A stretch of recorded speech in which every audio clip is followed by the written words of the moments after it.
Hello everyone, I am Tessellating Hexagons, and I'm back with some more Touch Detective 2.5, and yet again I'm recording it really late on the day that it's supposed to go up, and I am just really irresponsible because I've spent a lot of today just catching up on regular show, which I've not watched for years. It felt like just the other day that I stopped watching it for a while, but no, I stopped watching towards the end of Series 3, and I've got a lot of catching up to do, and I watched it when it was first on TV, and now it's 2015. Where has the time gone? JG Quentel, I love your voice. Anyway, well, Touch Detective, right, yes, this is the only place on the ship that we've not been in yet, and well, here we are in the treasure room. It's not quite, well, it's a storage chamber, whatever. It's not quite as I remember it, because I mentioned earlier in the case to remember the Emerald Dome of Light. Okay, it's blue, but it's the same technology, and that's the principle here. They're using the same technology to... You remember Kylie Jenner told us about this thing that created a protective dome of emerald light? Well, it's like that, but blue. Actually, something quite important for later. So, yeah. Dome of emerald light. I'm sure that's not going to come up ever again in this case, despite the fact that I just said that it will. Anyway, clearly these buttons deactivate it or do something, but we can't get it to turn on. So, the green tea, they're buttons, so... Well, nothing happened. We'll have to come back to that. And I thought maybe... also on the way in, I checked every one of those drawers, I checked that box. Nothing in here is a touchless item apart from the Dome of Not Emerald Light itself. So, yes, pour continues to be a sound effect. Delightful. Now, on several occasions in this episode, I accidentally check the locks on doors like these at that sort of angle, because it's just really hard to tap the door and not the lock. It nearly happened there. Anyway, well, we'll free our friends, because we worked out how to do that in the last episode, and that's kind of an important thing. I mean, I prioritised taking a brief tourist trip around the ship first, but no, we should just grab our friends and light the blue touch paper and retire. And there's nothing of value in there. None of these are actual rooms, they're just holding cells, you can't actually go into them. And we'll free Chloe, and yeah, we've got Penelope as well. Now, should we free the Cornstalker? I mean, he's an asshole. He's kind of getting what's coming to him by being stuck on this ship. But we're the good guys. Should we free him? I'm conflicted. Nah, fuck it, he can rot in there for all we care.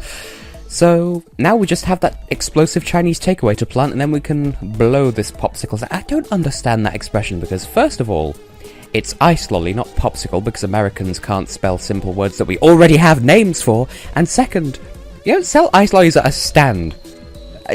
Lemonade stands are foreign enough as it is. Again, I accidentally booked the lock, but unfortunately freeing the Cornstalker is all we can do at the moment to progress the story, because, well, we need to free him for reasons that you'll see later down the line, but you're going completely the wrong way. Maybe I shouldn't tell him where the treasure is, I don't know.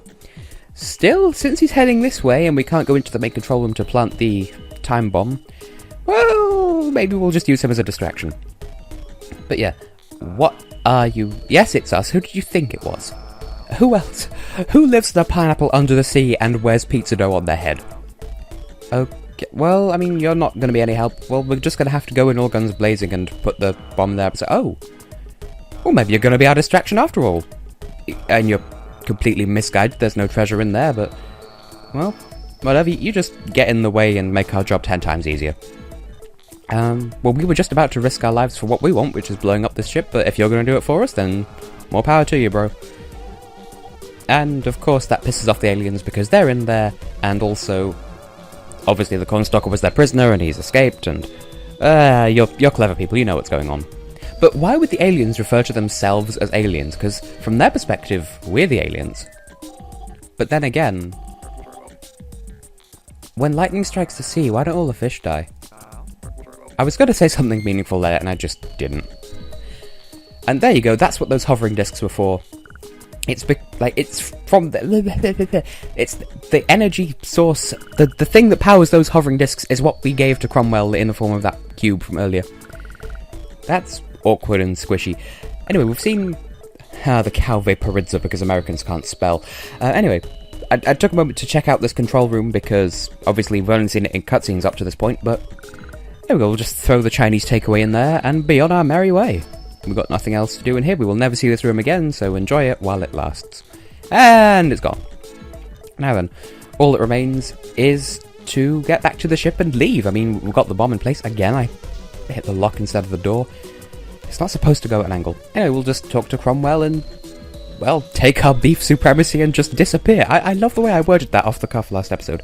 So, we'll talk to Chloe with the chocolate spread-ass hair, and I want to talk to Penelope as well. I don't remember if I do. Oh, but yes, I do. Yeah, never mind. Because there are 2 points like this in this part of the case. There's now and there's another point. And I wanted to talk to Penelope in that, like, later in the episode, but I managed to not. Anyway, so Mackenzie's tried all these things and she has preferences, but then Chloe has never actually had cow meat. And Mackenzie pointing out, you could still eat chicken. So, well, I mean, that's a bit rude. I mean, if it weren't for cows, we wouldn't have Austin. No, they can't vaporizer them because that's not a verb because Americans can't spell. Anyway, we've put the Chinese takeaway in place. We've saved the day. Now, let's... Okay. Let's just leave. Like the blue touch paper and retire because it actually is going to blow up like a firework. Okay, so it's unstable. Well, who cares if we lose balance? He said it's good enough for re-entry. It has wings. Who gives a shit if we're upside down? Scarcity of energy. Well, whatever. Well, hold up. Well, I mean, we still have that treasure unaccounted for. And they mentioned in the last episode, I think, that thing provides... The artefact that the Cornstalker assembled provides energy, and it's alien energy for alien technology, so... Putting 2 and 2 together and coming up with at least 4? Ah, the corn wanker, you're still here. Joy of joys. Well, he's worked out what we worked out before. We can't get the buttons to work, so... Well, we know how to operate them, so should we explain to... Well, we don't really have a choice, it's... Ah, yes. This is what happens if you check the buttons a second time when you do... Like, if you came in here and did what I did earlier and then check them a second time, you find out that these dry insanely quickly, and so you need 2 people to operate this device. Hence, the Cornstalker's here so we can get the thing. Yes, it must be moist. You must moisten the plinth. It must be a moist plinth. The king and queen of words, but not in that order. He wants us to make his panel wet. It's a 5-letter word that begins with P, and it can get wet. That works for both genders, actually. Dear oh dear. Okay, you just used all of our green tea. Well, how the fuck are we supposed to do our side, then? You fuckstick on a rope. Well... But we can't do anything with this button then, because we don't have any moisture. You've used it all on that side. I mean, at least that means that the other side is permanently soggy now, but we can't do anything on this side because we don't have any green tea left. I mean, it never occurs to them they could perhaps spit on the button or something else. I'll just leave it to your imagination, but... Well, there is one other option, and this took me an age to work out the first time I played this, but fungi is naturally moist, so fungi, do the thing. Just go on. Go to you two. Now, Cornstalker, do the thing on your side so we can finally just finish this case and actually not be done with this game. There we go. Also, you can see that I just noticed that they light up when they're activated, so fungi operating that side, you are a gentleman and a scholar. Now, can we just take the treasure and leave? Cornstalker, you dipshit, you're supposed to hold the goddamn button down. Why does this take you several attempts to work out? Because it takes him several attempts to work out that you need to hold the fucking button down, you stupid ear of corn. How about you just sit down and receive fucks from a semi-anthropomorphic snake and then just turn into the tastiest popcorn in the universe? That's not even how that works. Oh, that's rich coming from you, you fuckface. I mean, I don't know why you'd fuck that face. I've just given a context in which someone would fuck that face. Never mind. Anyway, well, that was a surprisingly weak... If that was the time bomb, then that was disappointingly weak, but that's what you get for using explosive Chinese food that cost $4 and a pocket watch. Anyway, enjoy this on screen while it lasts, because that's the only time you'll get to see it in that much detail. Anyway, we should leave. We've got the energy source to stabilise the pink elephant, and, well, that was a weird sentence, but we can, as they say, GTFO. And in a moment, we'll be thrust into a long series of cutscenes that will comprise the last part of this episode, but... Cromwell, why do you need me to tell you this? Like, just take the fucking... Why do we have to give it to you in here? Couldn't we just give it to you out there instead? So we've recovered the treasure. And, bonus points, it's made of that other dimension material that does energy. They told you as much earlier in this case. And it takes you several bubbles of text to work out that we can use this to stabilise the fucking gravity thing. You're almost as bad as me when I spent an entire 10 minutes babbling to myself on recording about why I don't like the Elder Scrolls, and yet despite that, I've made a mod for it that I do voice work in. Plug. If you're on Steam, just go onto the Steam Workshop for Elder Scrolls 5 Skyrim, and just look up The Snows of Aelgrieve. I do voice work in that. I voice the main character in that, and I helped create it. Anyway, oh, the cornfucker, why are you still here? Can you just... No one's challenging you apart from me. We don't like you, and you can just... Look, if it means getting out of here alive, whatever. Chloe's essentially just going through everything that I just said. We don't like you, but on the other hand... if you can help us, then we'll take you with us. Yeah.